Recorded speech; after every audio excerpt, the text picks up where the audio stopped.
water skiing, and the big deal was to ski between Twin Rocks on the lake.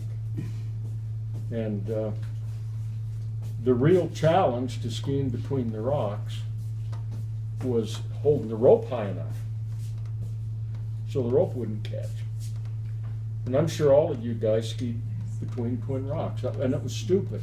It's probably like the surfers going through the piers, the pier, yeah. the stanchions on the piers. It and all seemed that. like a good idea at the time. Yeah.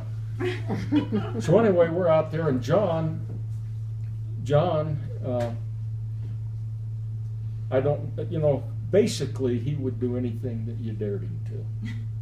If you dared him to do it, he'd do it, wouldn't he, Bill? And if we did this, he wanted to go another step. Yeah, he had to do it, you know. So anyway, going between the rocks, we're sitting there, and Severs is driving the boat, and John's back there skiing, and we're kind of waiting for him to fall. Hit the rock. Because he usually, we'd all skied through the rocks, and John had a hard time. He just hadn't been raised on water skis, you know. But he's up, and he's giving it his best effort. And we look back, Bill and I look back, and he takes the rope, and he puts it over his head, you know, the triangle. He puts it over his head, and then he goes like this as he's skiing between Twin Rocks. And I'm sitting there looking, and Bill's looking, and we're panicking. I mean, we know he's gonna die.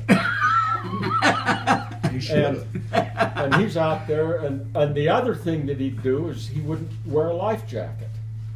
Remember that? We couldn't get him to wear a life belt. He was hard to train. And so, in fact, I'm surprised he wasn't doing it nude. That's about the only thing that was missing. It was Fremont Lake. It's been cold for that. Yeah. Barlow, you are going to hear this. So anyway, he goes through, and he makes it, which, I mean, I didn't think he'd make it holding on to the rope, but he made it. And then Severs is, you know, you got to drive a perfect line. The pilot has got to be right on his toes if somebody's going to go between the rocks. You're kind of at the pilot's mercy. I tap Severs on the shoulder, and Severs turns around and looks, and his eyes get about that big, and he just lets off, doesn't he? Yeah. He just pulls back on the throttle.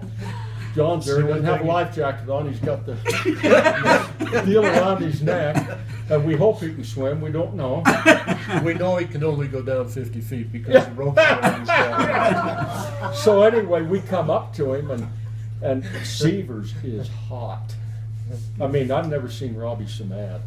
And he chews him out, and he says, "Damn you, Barlow, if you want to kill yourself, that's fine. But I don't want to have to go tell Mim and answer to Mim that I was driving the boat when you broke your neck." Oh, he was mad.